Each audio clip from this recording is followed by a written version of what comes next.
treasure of Lima is one of the most fabled lost treasures in the annals of pirate lore and colonial history, encapsulating a saga of betrayal, greed, and unimaginable riches. This vast treasure originally belonged to the Spanish Viceroyalty of Peru and was amassed during the early 19th century when Lima was a rich colonial capital flush with wealth from Andean silver and gold mines. This story goes in the aftermath of the South American Wars of Independence, led by figures like Simon Bolívar and José de San Martin. Spanish royalist leaders in Lima found themselves in a precarious position. In 1820, with anti-royalist forces closing in, they decided to secure the city's wealth by sending it away for safekeeping. The treasure included gold, silver, jewels, religious artifacts, and other valuable items worth, by some estimates, today's equivalent of several $1 billion. The task of transporting this immense wealth was entrusted to British Captain William Thompson, commander of the brig Mary Dear. The plan was to ship the treasure to Mexico, but Captain Thompson had other intentions. Once out at sea, Mr. Thompson and his crew mutinied, killing the Spanish guards on board and altering their course. Instead of heading to Mexico, they sailed to the Cocos Islands, a remote island in the Pacific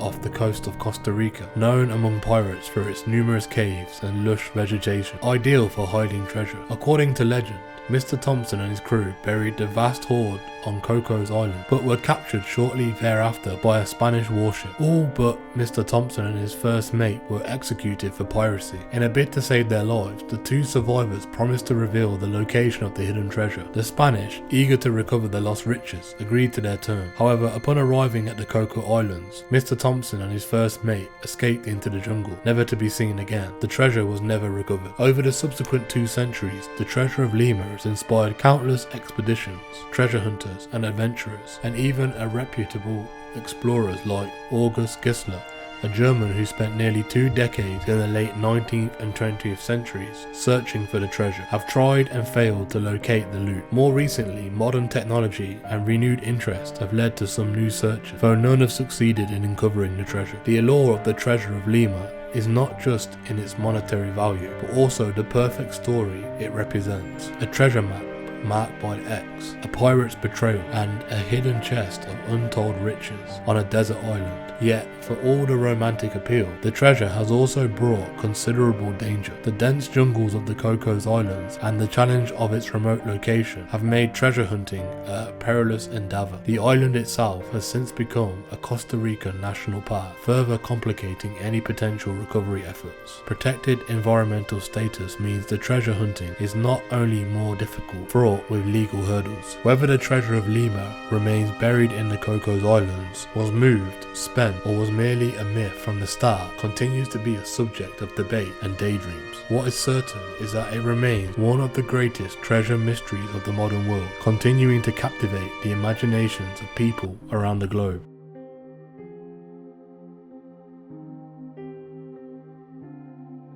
The saga of the Confederate Gold is a captivating chapter from the American Civil War, filled with tales of lost treasures that continue to elude historians and treasure hunters to this day. As the Confederacy teetered on the brink of collapse in 1865, large quantities of gold and silver that had been amassed to support the war effort began to disappear under mysterious circumstances, sparking legends that have persisted for over a century. During the Civil War, the Confederate States amassed significant funds to finance their armies and government operations. These funds were derived from various sources, including the cotton trade, taxes, and donations from supporters. The Confederacy also obtained gold and silver through more direct means, such as seizing assets from Union territories and melting down precious metals into ingots. As the Union forces gained ground, and it became clear that the Confederacy was likely to fall, the challenge of what to do with these assets grew increasingly urgent. The most infamous story of the lost Confederate treasure involves a series of shipments intended to help sustain the faltering Confederate government. In the chaotic final days of the Confederacy, as Union troops closed in on Richmond, Virginia, Confederate President Jefferson Davis and his government fled the capital with multiple wagon trains. Among these was a treasury wagon carrying gold and silver bullion, minted coins, and jewelry collected from banks and treasures across the South. The fate of this treasure after the fall of Richmond has been subject to much speculation and folklore. According to one account, part of the Confederate treasure was supposed to fund a continuing resistance or facilitate the escape of key Confederate figures to Europe. However, during their retreat, the Confederate caravan was constantly harassed by Union forces and marauders attracted by the prospect of gold. One popular legend suggests that large portions of the treasure were buried or hidden at various points during their flight to avoid capture by advancing Union soldiers. The most famous tale involves a cache of gold that was allegedly buried somewhere in Georgia as Confederate officials attempted to evade capture. The exact location of this gold has never been confirmed and remains a popular subject of speculation and treasure hunts. Another tale involves the mysterious disappearance of the Confederate gold that had been sent from Richmond to banks in Columbus, Georgia, and later supposedly transferred safekeeping in a vault in Savannah. As the story goes, when Union troops occupied Savannah, the gold vanished without trace, leading to rumors that it was either hidden by Confederate sympathizers or stolen by corrupt officials. In addition to these stories, there are numerous other rumors and legends about Confederate gold being hidden in caves, buried on private estates, or sunk in lakes and rivers across the South. Despite extensive searches and occasional claims of discovery, none of these treasures have been conclusively found. The enduring mystery of the Confederate gold has not only sparked the imagination of treasure hunters, but also historians and enthusiasts who see the lost gold as a symbolic remnant of the Confederate cause. For many, the gold represents the last remnants of the defeated government and the lost cause, shrouded in the romanticism and tragedy of the Civil War. Today, the search for the Confederate gold continues to be a topic of interest, featuring in books, documentaries, and television shows. While the true fate of the Confederate treasures may never be known, the legends surrounding them serve as a fascinating footnote to the history of the American Civil War, embodying the desperation, chaos, and hope that defined the Confederacy's final days. Whether the gold still lies hidden or was long ago recovered and melted down, its legend continues to be a tantalizing mystery, offering a tantalizing glimpse into one of the most tumultuous periods of American history.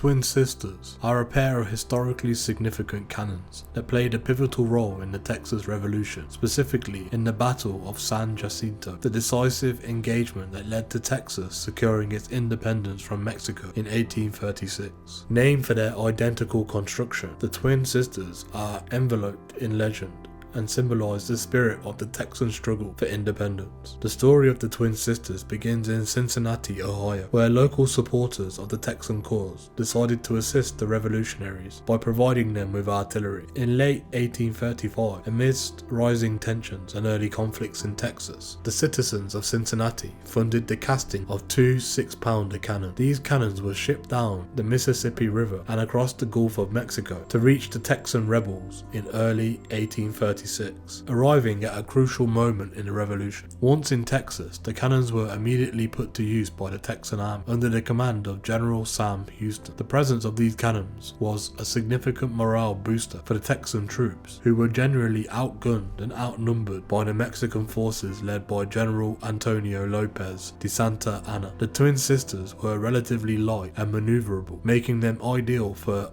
mobile and often ragtag Texas forces. The cannons earned their legendary status at the Battle of San Jacinto on April 21st, 1836. During this short but intense battle, the twin sisters were effectively used to fire grape shot at the Mexican troops, inflicting severe casualties and contributing significantly to the Texan victory. The battle lasted just 18 minutes, but effectively ended the military phase of the Texan Revolution, securing Texas independence and leading to the capture of Santa Anna himself. Following the revolution, the twin sisters continued to hold a place of honor in Texas. They were fired during public celebrations and holidays, serving as a symbol of Texas independence and pride. However, as Texas moved from an independent republic to a state within the United States, the cannons gradually faded from the public view and their exact whereabouts became less certain. The mystery deepened with the onset of the American Civil War. Texas joined the Confederacy, and it is believed that the twin sisters were used in the war effort against the Union forces. Reports from the time suggest that they may have been seen in action in various battles across the south. However, records of their use are sparse, and their fate after the war is a matter of some conjecture. The prevailing theory is that the twin sisters were captured by Union forces and possibly destroyed or melted down, as was common with captured artillery, to prevent their reuse by Confederate forces. Another theory suggests that they were buried or hidden during the war to prevent their capture and have yet to be rediscovered. Today, the twin sisters are remembered not only for their role in the Texas Revolution, but also symbols of the enduring spirit of independence and resilience that characterized the Texan struggle. Despite their uncertain fate, replicas of the cannons exist and are displayed at various historical sites across Texas, serving as a reminder of the state's tumultuous past and its enduring legacy of fighting for self-determination. The story of the twin sisters, blending historical fact with legend,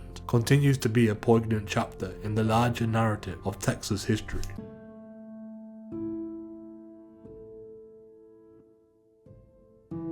The legend of Tokugawa's buried treasure involves a vast fortune rumored to have been hidden by the Tokugawa shogunate during the waning days of its rule in Japan. This treasure is said to consist of gold, precious stones, and other valuable artifacts amassed over nearly 270 years of Tokugawa rule, which began with Ieyasu Tokugawa's victory at the Battle of Sekigahara in 1600 and ended with Meiji restoration in 1868. The Tokugawa shogunate, also known as the Edo period, was marked by unprecedented economic growth, strict social order, and isolationist foreign policy, which collectively contributed to a long period of peace and stability. Under the Tokugawa regime, the arts flourished, and the accumulation of wealth, particularly by the ruling class, reached new heights. It was during this time that the shogunate and its various daimyos, feudal lords, would have had the opportunity to amass considerable treasures. The legend particularly focuses on the last days of the shogunate, when the Tokugawa family, realizing the imminent threat of overthrow by forces loyal to the emperor, who sought to restore imperial rule and modernize Japan, allegedly began to hide their vast wealth, fearing that their assets would be seized by incoming governments. Members of the Tokugawa family are said to have buried numerous caches of treasure at secret locations throughout Japan. One popular version of the legend centers around Tokugawa Ieyasu, the founder of the shogunate, who is said to have buried a massive treasure on Mount Akagi, located in present-day Gunma Prefecture. This treasure is purportedly hidden to ensure the financial stability and continued influence of the Tokugawa family, even in the event of their political downfall. Another story involves Tokugawa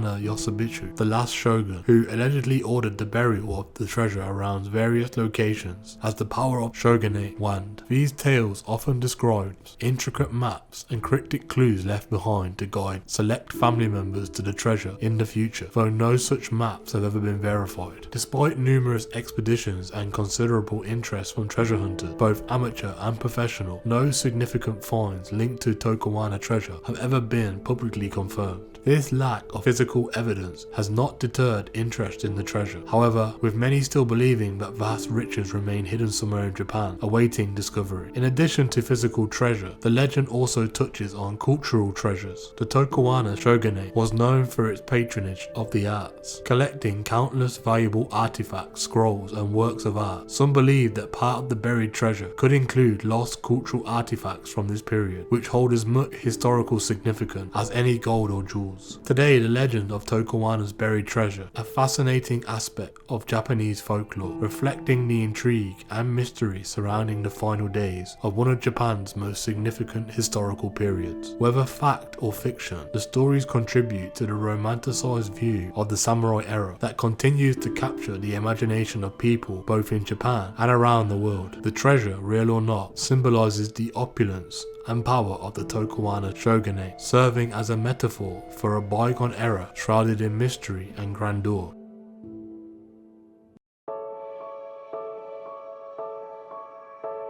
The legend of the Kruger Millions refers to a hidden treasure of gold and coins believed to have been secreted away by the government of South African Republic, commonly known as the Transvaal Republic, during the Second Boer War, 1899 to 1902. This war, fought between the British Empire and the two Boer states, the South African Republic and the Orange Free State, was marked by bitter guerrilla warfare and the desperate measures taken by both sides. President Paul Kruger, who led the South African Republic during these tumultuous times, is central to the legend, as British forces advanced, capturing key Boer cities and severing supply lines. The Boer government was forced to retreat from the Pretoria, their capital, in 1900. It was during this retreat and in the face of impending defeat that the legend of the Kruger Millions began. According to various accounts, as the Boer leaders fled Pretoria, they took with them all the gold from the state's mint and national bank. This gold, freshly minted coin and possible gold bars was transported using a train and later transferred to wagons when the railway lines were cut by the British forces. The total amount of this gold is speculated to have been considerable, potentially amounting to millions of pounds at the time. However, exact figures remain part of the legend's mystique. Theories about the fate of the gold are as varied as they are imaginative. One popular version suggests that the treasure was buried somewhere along the route between Machadodorp, where President Kruger spent his last days in South Africa, and Mozambique's coastline, from where he eventually fled from Europe. Other accounts suggest that parts of the treasure were buried in different locations to safeguard it from being captured by British troops. Despite numerous searches conducted over the decades, no verified finds have been reported. The Kruger Millions remain elusive, fueling both ongoing treasure hunts and skepticism regarding the treasure's very existence. The rough terrain of the region, combined with the lack of precise records or credible maps, complicates these treasure hunting efforts. The enduring fascination with the Kruger Millions speaks to a larger narrative about the Boer War and its legacy in the South African history. This period was marked by significant upheaval and transformation, leading to the eventual establishment of the Union of South Africa in 1910. The story of the Kruger Millions is intertwined with national pride, the memory of resistance against the British imperialism, and the dramatic saga of the Boer struggle for independence. Modern interest in the Kruger Millions has not warned, inspired by occasional reports of possible sightings of the gold or discovery of old gold coins in the region. These tales, whether substantiated or not, keep the legend alive, blending historical fact with folklore. For many, the treasure symbolizes the unresolved mysteries of South Africa's past and the unbreakable spirit of the Boer people during one of their darkest hours. Whether the Kruger Millions will ever be found or whether they truly exist remains one of the greatest unanswered questions in South Africa's history.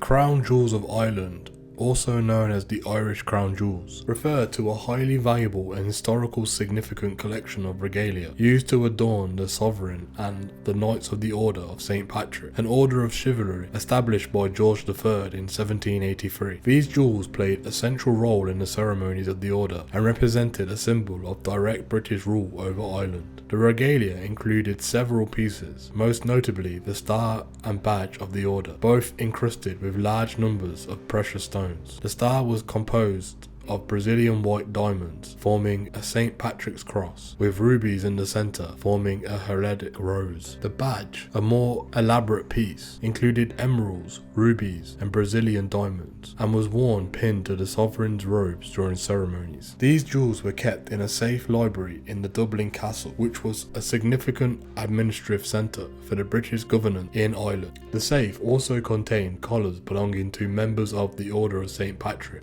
another significant component of the ceremonial attire. The librarian of the castle, Sir Arthur Vickers, was responsible for the jewels' safekeepings, although numerous individuals had access to the safe keys, reflecting a surprisingly lax approach to security. The theft of the crown jewels occurred in 1907, just days before the Irish International Exhibition, where they were scheduled to be displayed, causing a huge public uproar and embarrassment for the British authorities. The jewels were last confirmed in the safe on June 11th, 1907 by Mr. Vickers himself, but on July the 6th they were discovered missing. Despite a massive investigation, no one was ever prosecuted for the theft, and the jewels were never recovered. The theft itself is shrouded in mystery and controversy, contributing to a long-standing enigma. Various theories have circulated regarding the identity of the theft or the thieves and their motives. Some suggest the involvement of high-ranking officials within the British administration, potentially even connections with Irish nationalist movements, which sought to embarrass the British authorities. Others speculate that the theft may have been an inside job by someone with access to the castle, given the apparent ease within which the thieves accessed the safe. The investigation into the theft was notably mishandled. Sir Arthur Vickers, despite his protests of innocence, was made a scapegoat and dismissed from his post. The investigation was criticised for its focus on Mr. Vickers to the exclusion of other plausible suspects, and it was marred by allegations of incompetence and potential cover-ups, reflecting the tense political climate in Ireland at the time. The disappearance of the crown jewels of Ireland remain one of the most famous jewel thefts in history. It occurred against the backdrop of growing Irish nationalist sentiment, and just a few years before the Irish War of Independence, which would eventually lead to the establishment of the Irish Free State. The theft symbolised not only a significant security breach, but also served as a metaphor for the declining power of the British Empire in Ireland. Today, the whereabouts of the Irish crown jewels remain unknown, and they continue to be the subject of intrigue and speculation. The mystery surrounding their fate is a captivating chapter in the complex tapestry of Irish-British relations during a crucial period of Ireland's history. The loss of such significant symbols of the British monarchy in Ireland added a storied layer to the rich historical narrative of the Emerald Isle.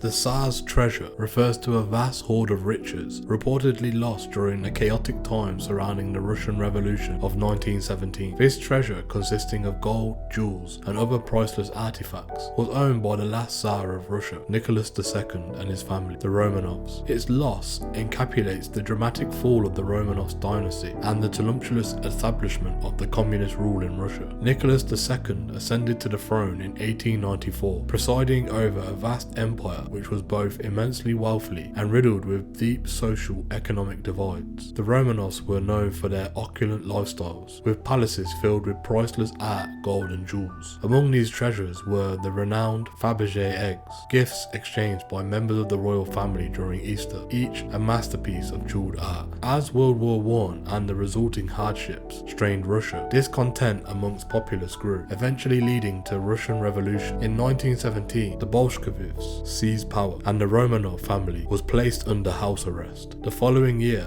fearing that anti-Bolshevik forces might attempt to reinstate Nicholas II, the Bolsheviks executed the entire family. This brutal act marked the definitive end of the Romanov dynasty. Before and after their execution, there was widespread rumors and reports of significant portions of the Romanov wealth had been secreted away, either by family themselves or by those loyal to them. This rumored treasure included not only personal jewelry, but the contents of the imperial treasury, but also large sums of gold to secure the loyalty of the White Army during the Russian Civil War. The most tantalizing story of the Tsar's treasure involves the RMS Republic, a passenger ship that sank off the coast of Nantucket, Massachusetts in 1909 after a collision in heavy fog. According to popular legend, among its cargo were millions of dollars worth of American gold coins destined for the Russian government as part of a loan to support the Tsar during World War I. The ship was indeed carrying a large cargo of gold, but records and subsequent salvage operations have failed to conclusively prove that this particular shipment was aboard. Despite numerous efforts to locate and recover the Tsar's lost treasure, both from the Republic and from other hiding places rumoured across Russia and Europe, little has been found. The search for these riches continues to this day, fueled by both historical interest and the allure of untold wealth. Various books, documentaries and explorations have focused on the fate of the Romanov treasures, making them a subject of enduring fascination. The loss of the Tsar's treasure symbolises the dramatic upheavals of the early 20th century Russia, reflecting on the transition from imperial opulence to revolutionary austerity. The mystery surrounding the treasure serves as a poignant reminder of the fall of one of the world's most storied dynasties and the turbulent times that reshaped Russia forever. Whether any significant portion of the Tsar's treasure will ever be found remains one of the great mysteries of modern treasure hunting.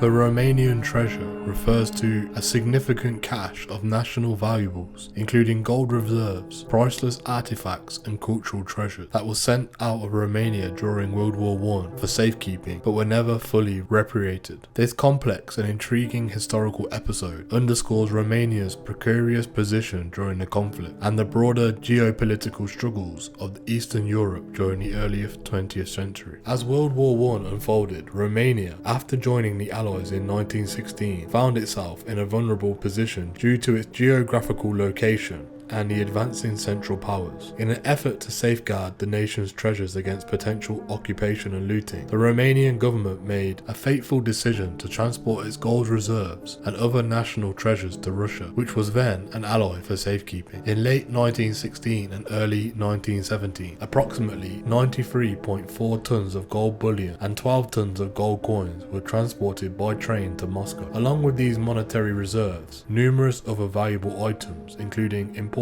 historical documents, work of arts, and archive materials were also sent away. The choice of Russia as a secure location reflected the alliances and strategic consideration of the time, but would soon be complicated by dramatic shifts in Russia's political landscape. The situation took a drastic turn in 1917 following the Bolshevik Revolution. The new Soviet government under Lenin was hostile to the existing entities and skeptical of bourgeois governments such as Romania's. Initially, the Soviet regime acknowledged the deposits and agreed to safeguard them. However, the chaos in the Russian Civil War and subsequent shifts in Soviet policy led to the treasures being appropriated by the new government. Post-war efforts by Romania to recover the treasures were fraught with diplomatic challenges and were largely unsuccessful. The Soviets returned only a fraction of the deposited gold in the 1930s and retained the rest under various pretexts, citing issues ranging from compensation for Romania's occupation of parts of the Soviet Union during the war to claims of the gold being lost during the internal turmoil in Russia. The unreturned portion of Romanian treasure remains a contentious issue between Romania and Russia, complicated by the lack of comprehensive records and the political changes both countries have undergone since the treasure was first sent to Moscow. Over the decades, numerous Romanian delegations have attempted to negotiate the return of the treasure, and the topic periodically resurfaces in diplomatic discussion. The case of the Romanian treasure is emblematic of the broader vulnerabilities and disruptions experienced by smaller nations caught in the crossfire of larger powers during wartime. It also highlights the difficulties in protecting national heritage and assets during times of conflict, a lesson that resonates with many countries around the world. Today, the Romanian treasure remains a poignant symbol of national loss and the continuing quest for historical and cultural restitution. It embodies the broader narrative of Romania's struggles and resilience through the upheavals of the 20th century, serving as a reminder of the enduring importance of cultural heritage and the complexities of international relations.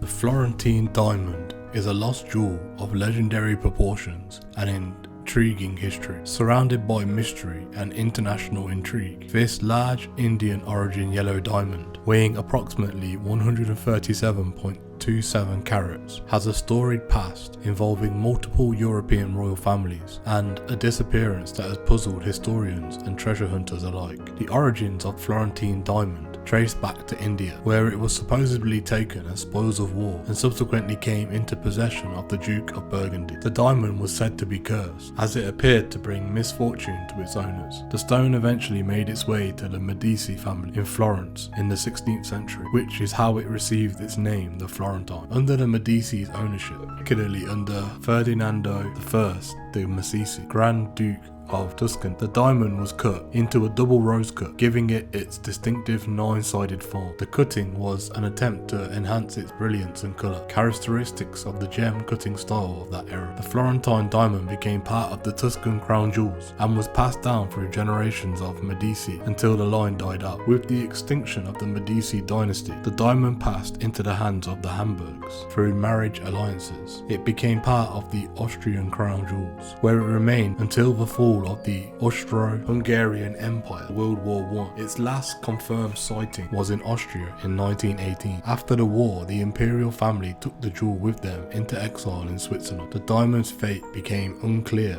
amidst the political and social upheaval following the war. There are numerous theories about what happened to the Florentine diamond after it left Austria. One popular theory is that it was sold by exiled Habsburgs and the proceeds used to support the family in difficult times. Another suggests that the diamond was stolen and recut into smaller, unrecognizable stones to hide its identity. There are also rumors that it may have made its way into the hands of a private collector, lost to the public eye. Despite various reported sightings and claims over the years, no verifiable evidence of the diamond's whereabouts has come to light. The lack of concrete information has only fueled more speculation and mystique surrounding the gem. The disappearance of the Florentine diamond remains one of the greatest mysteries of the gem world. Its story encapsulates the fascinating slice of European history, reflecting the rise and fall of dynasties, the spoils of war, and the curses and superstitions of the old. The search for the Florentine diamond continues to captivate the imaginations of treasure hunters and historians around the world, each hoping to uncover the truth behind the fate of this lost imperial treasure.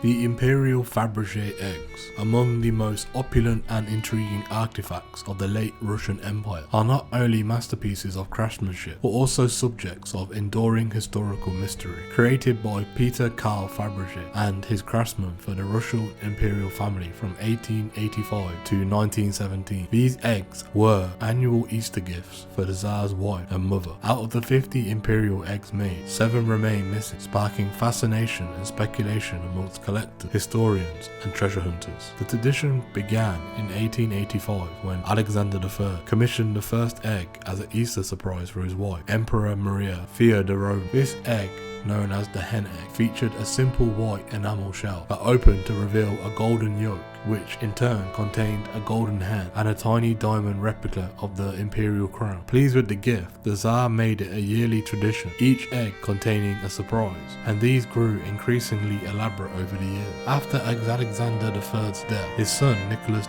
II continued the tradition, presenting eggs to both his wives, Alexandria Feodorovna and his mother. The themes of the eggs often had personal significance or reflected the interests and lives of the imperial family, making each unique artifact with its own story. On the onset of the Bolshevik Revolution in 1917 brought an abrupt end to this opulent tradition. The Romanov family was executed in 1918, and amidst the chaos and economic hardship that followed, the Bolsheviks sold many of the eggs to raise funds for the new regime. While many of the eggs were brought by private collectors and are now held in museums of private collections, the whereabouts of 7 of the imperial eggs remain unknown. The missing eggs include the 1886 hen with sapphire pendant egg. This egg followed the design cue of the first 1885 hen egg, contained a sapphire pendant surprise. Its last known location and details remain obscure. The 1888 cherub with chariot egg, adorned with the cherub and pearl encrusted chariot. Its last sighting was before the revolution. The 1889 necessary egg. This egg, created from gold and adorned with precious stone, contained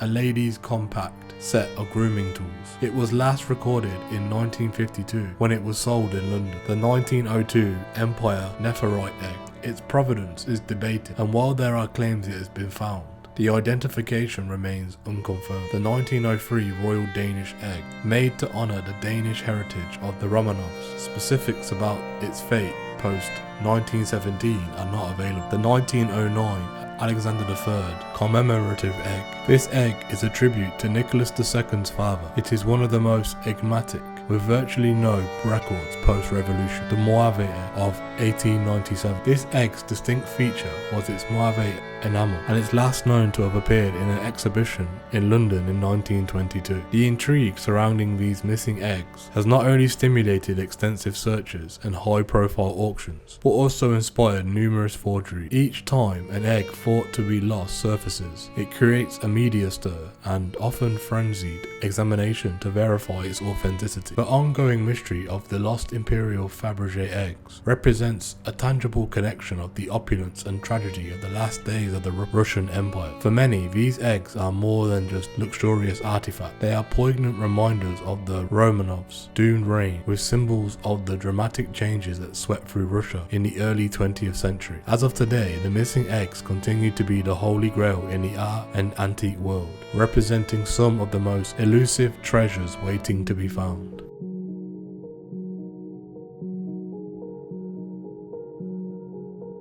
The mystery of the Just Judges revolves around the theft of a panel from one of the most significant works of early Northern Renaissance art, the Ghent altarpiece, also known as the Adoration of the Mystic Lamb, painted by the brothers Hubert and Jack van Eyck. This altarpiece, completed in 1432 and housed in Saint Bavo Cathedral in Ghent, Belgium, is a polytech consisting of multiple panels, each richly detailed, masterfully executed. The stolen panel, known as the Just Judges, is one of the lower panels and features a group of nobly dressed figures on horseback, believed to represent the biblical judges or knights of Christ. The theft occurred on the night of the 10th of April 1934. The thieves left a note in place of the stolen panel, which only added to the mystery and intrigue surrounding the event. The note simply stated that the panel had been taken for safekeeping. This cryptic message led to numerous theories about the motives behind the theft, ranging from a ransom attempt to ideological statements. Soon after the theft, the Bishop of Ghent received a ransom demand for 1 million Belgian francs. However, negotiations between the church authority and the thief or thieves broke down, and only one other panel, St. John of the Baptist, which was stolen at the time, was returned. The ransom for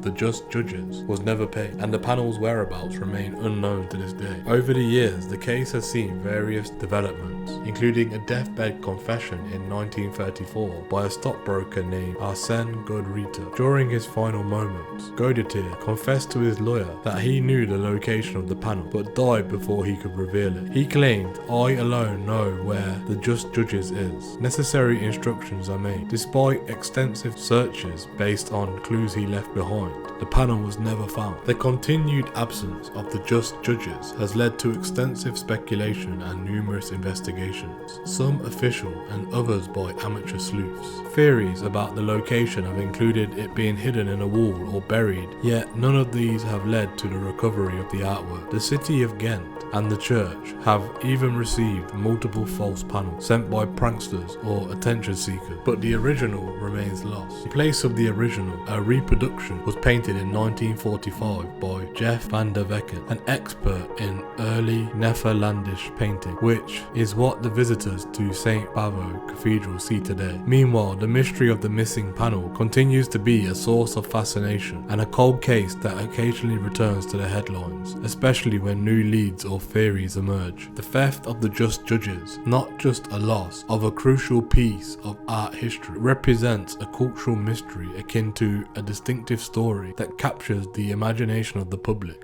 and art historians alike. The panel's disappearance remains one of the art world's most enduring mystery, emblematic of the allure and vulnerabilities of cultural treasures.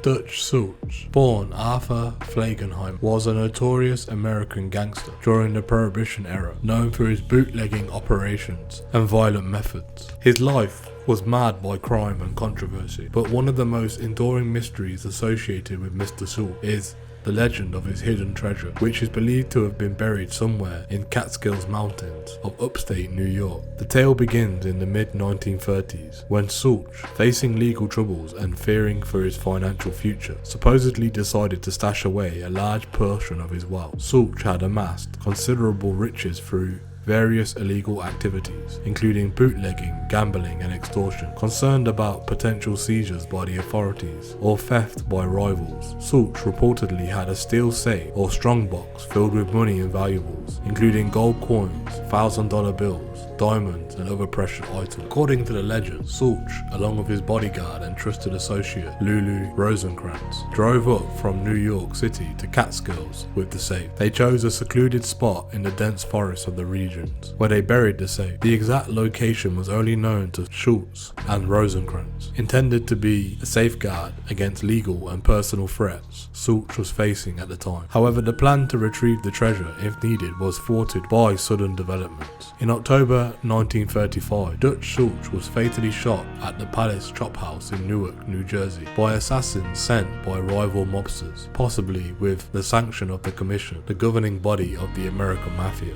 Rosencrantz was also killed around the same time. With both men dead, the knowledge of the exact location of the treasure died with them. Over the decades, the story of Dutch Schultz's hidden treasure has captivated treasure hunters, historians, and enthusiasts. Multiple expeditions have been launched to find the treasure, with hopefuls combing through various parts of the Catskills Mountains, especially around the town of Phoenicia, where some believe the treasure might be buried. These searches have been fueled by clues purportedly left by Sulch, vague references in historical documents, and the analysis of Schultz's known movements during his final days. Despite these efforts, the treasure remains undiscovered and skepticism about existence persists. Some historians question the veracity of the tale, suggesting it might be more a myth than reality. Others believe that even if Schultz did bury some valuables, they might have been discovered and quietly recovered without the public knowledge. The legend of Dutch Schultz's treasure is a quintessential example of the mix of fact and folklore that often surrounds historical figures with criminal past. It reflects the intrigue of hidden wealth and the allure of unsolved mystery. Whether or not the treasure is ever found, the story adds a layer of mystique to the already colourful life of one of America's most infamous gangsters, keeping the legacy of Dutch Schultz alive in popular culture and the imagination of treasure seekers.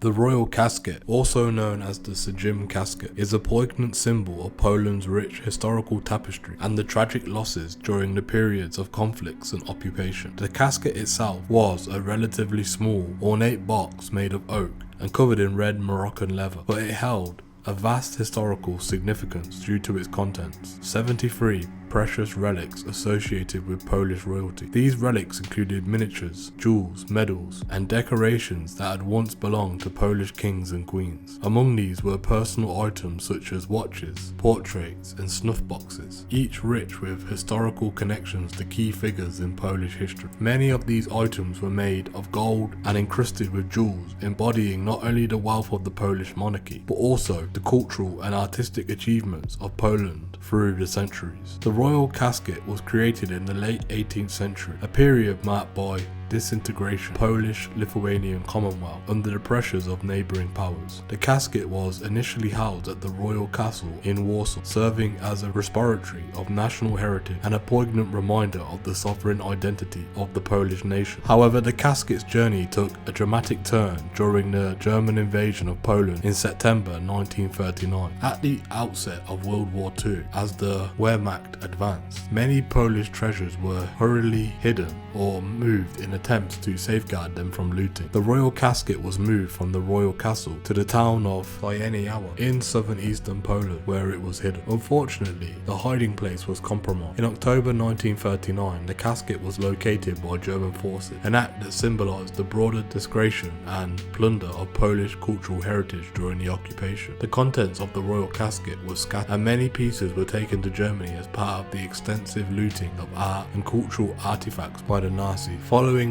the war, despite extensive efforts to repatriate looted Polish cultural property, the items from the royal casket were never recovered. The loss of the casket is considered one of the most significant of Poland's wartime cultural casualties. Its contents, which once celebrated the glory and history of the Polish monarchy, are now remembered for their tragic scattering and the cultural void their loss represents. The royal casket serves as a somber reminder of the vulnerabilities of cultural heritage in times of war and conflict. Its story resonates deeply in Polish memory, symbolizing not only the losses endured during the Second World War, but also the resilience of the Polish culture and the ongoing efforts to reclaim and commemorate the nation's rich historical legacy. The quest to locate and repatriate these lost treasures continue, driven by hope that some pieces of the royal casket might someday resurface and be returned to their rightful place in Polish history.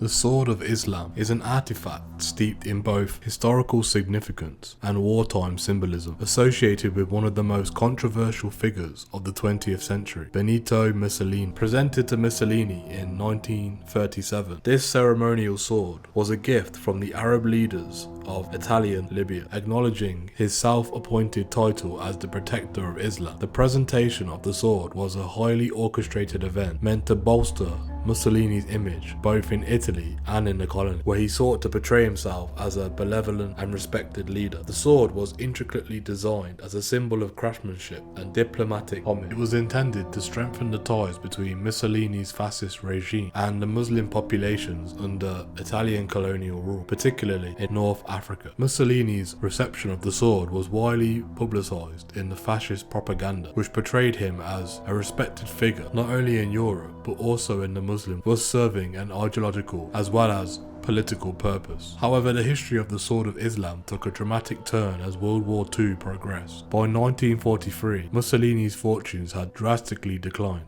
Italy faced numerous military defeats, and Mussolini himself was deposed and arrested, although he was later rescued by German forces and installed as head of a puppet regime in northern Italy. His power and influence were significantly diminished. The exact details of what happened to the Sword of Islam during his turbulent period are murky, but it is believed that the sword was lost in the chaos that followed Mussolini's downfall. Some accounts suggest that it might have been destroyed or lost during the Allied bombings, while others propose that it could have been stolen or secretly kept by someone close to the fascist leadership. Despite various rumours and theories about its fate, the Sword of Islam has never been recovered and its whereabouts remains unknown. Like many artifacts associated with controversial historical figures, the sword carries a heavy symbolic weight, representing a period marked by imperialism, war, and the complex interplay of religion and politics. Today, the Sword of Islam serves as a poignant reminder of the manipulative uses of cultural and religious symbols in political strategies, reflecting the broader themes of cultural appropriation and the politicization of religion. The disappearance of the sword adds an element of mystery to its historical narrative, making it a subject of continued interest and speculation amongst historians and enthusiasts alike. As an artifact lost in the annals of a tumultuous period, the Sword of Islam remains a fascinating, if elusive, piece of a historical puzzle surrounding the rise and fall of Mussolini and his regime.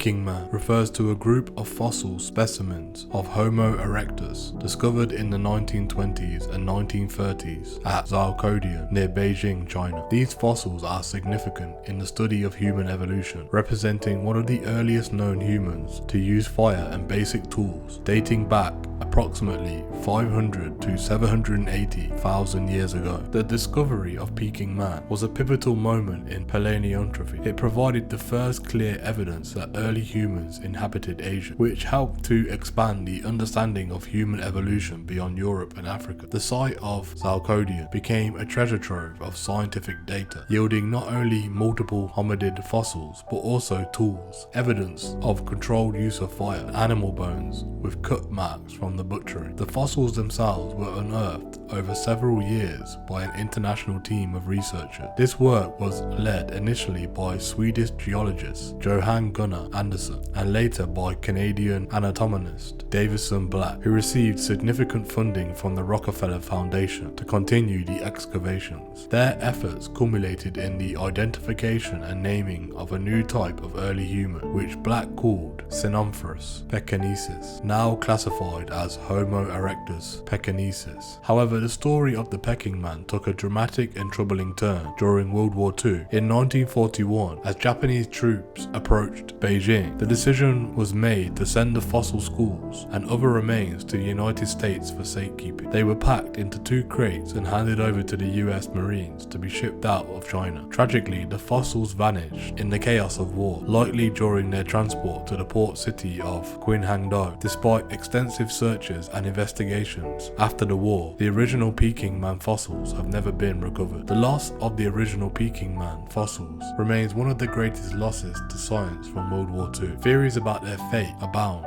including speculations that they might still lie buried somewhere on the ocean floor if the ship carrying them was sunk. Others believe that they may have been buried or hidden on land, either intentionally or accidentally. While casts of the original fossils still exist and are used for scientific research, the loss of the original specimens is irreplaceable. These casts and the continued excavations at Zalcodian, which still yield significant paleontological data, help ensure that the legacy of Peking man continues to contribute to our understanding of human evolution. The mystery of the lost Peking man continues to intrigue both the scientific community and the public. It serves as a poignant reminder of the vulnerabilities of cultural scientific treasures during the times of war. The ongoing interest into their whereabouts underscores the universal importance of our shared human heritage and the continued quest to understand the ancient past.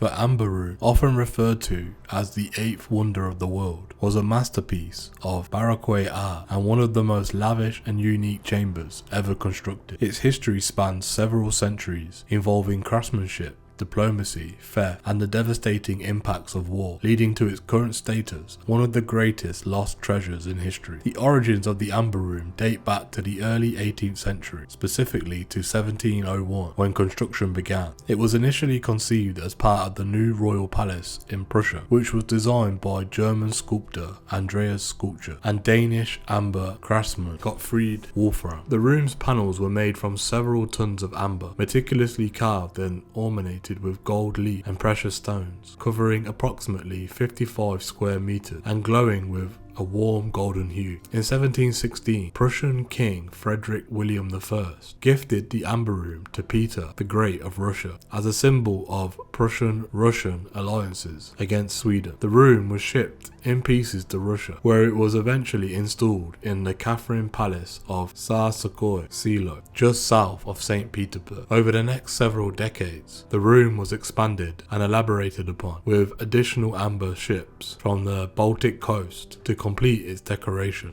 By the time of its completion, the Amber Room contained over 6 tons of amber, fashioned into panels depicting figures, flowers, and motifs that dazzled visitors with their intricate details and the play of light on their surfaces. It was used as a private meditation chamber for the Tsars, and later as a gathering room for the Imperial Russian Court. However, the fate of the Amber Room took a dark turn during World War II. In 1941, during the German invasion of the Soviet Union, the room was looted by Nazi forces. The Amber Room was disassembled and transported to Königsberg, now Kaliningrad, Russia, where it was reinstalled in the Königsberg Castle Museum. The room was last seen intact in 1945. In the chaos at the end of the war, with the bombing of Königsberg and the subsequent capture of the city by the Red Army, the Amber Room disappeared. Despite extensive investigations and numerous theories about its fate, the whereabouts of the Amber Room remains a mystery. Some believe it was destroyed during the bombing raids that decimated Königsberg in 1944 and 1945. Others speculate that it was further hidden away by the Nazis in the final days of the war, perhaps sunk in a nearby lake or buried in a bunker that has yet to be discovered. Over the years, various reports and supposed sightings have fueled ongoing searches and explorations, but none have led to the recovery of the room. In 1979, the Soviet began a reconstruction of the Amber Room at the Catherine Palace. After decades of meticulous work, relying on photograph memories of those who had seen the original and traditional craftsmanship. A reconstructed amber room was unveiled in 2003. This room stands as both a tribute to the original masterpiece and a testament to the loss endured by the cultural heritage due to the ravages of war. The story of the amber room encompasses the heights of artistic achievement and depths of wartime plunder. It serves as a powerful reminder of the cultural losses that can occur in times of conflict and the enduring hope that lost beauty might one day be recovered, or if forever lost, at least remembered and honoured through its restoration.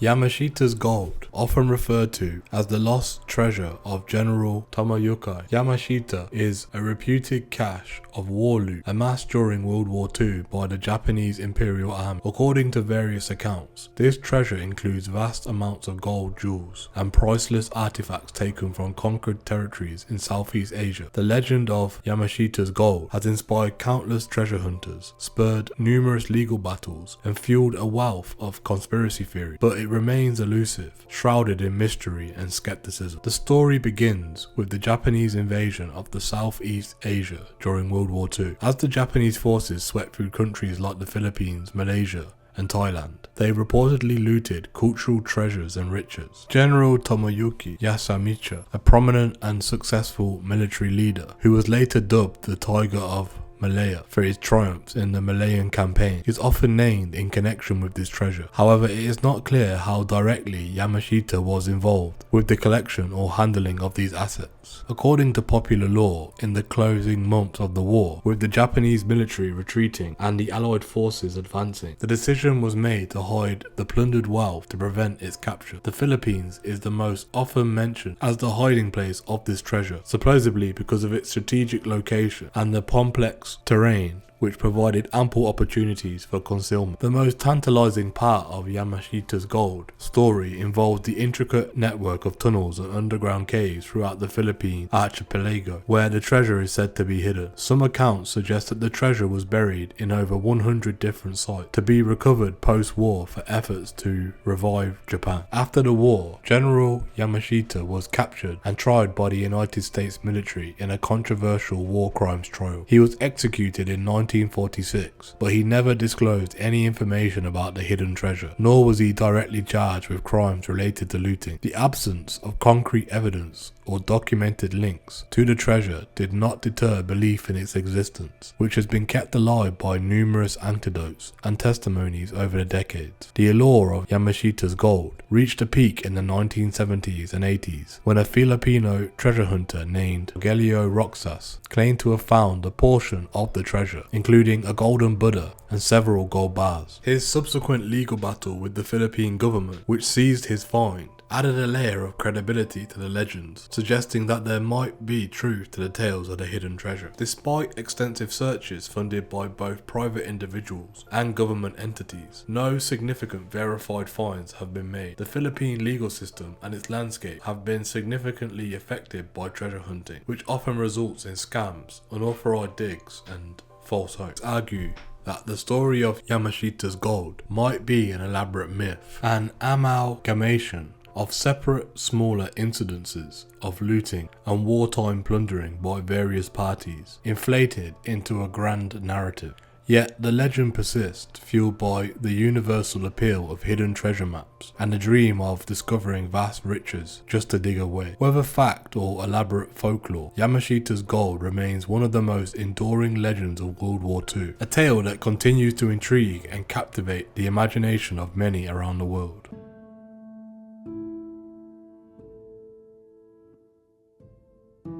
The Awamaro treasure is one of the most compelling and tragic maritime stories from World War II, involving a Japanese ship named the Awamaro, human lives, and a reputed treasure trove of gold, platinum, and diamonds. This saga not only highlights the perils of wartime navigation, but also the intricate tales of lost treasure that emerges from the conflict. The Awamaru, originally a passenger cargo ship, was requisitioned by the Imperial Japanese Navy during World War II to serve as a hospital ship. Under international law, hospital ships marked by large red crosses cross symbols were protected from attack and supposed to be immune under the rules of wartime, provided they carried no armament or troops. But the Awa Maru adhered to these guidelines, making her numerous voyages to transport medicine, relief supplies, and wounded soldiers. In early 1945, as the war approached its end and resources became scarce, the Awa Maru was granted safe passage by Allies to carry a Red Cross relief shipment from Singapore to Japan. According to accounts, along with medical supplies and relief goods, the ship was allegedly loaded with valuable cargo, including tons of gold, platinum, and precious stones, assets looted from Southeast Asia by the Japanese military, intended for use in Japan's war efforts. Upon its return voyage to Japan, after delivering the relief goods in Singapore, the Awa Maru made a fateful navigation error on the night of April 1st, 1945. Despite being clearly marked and illuminated as a hospital ship,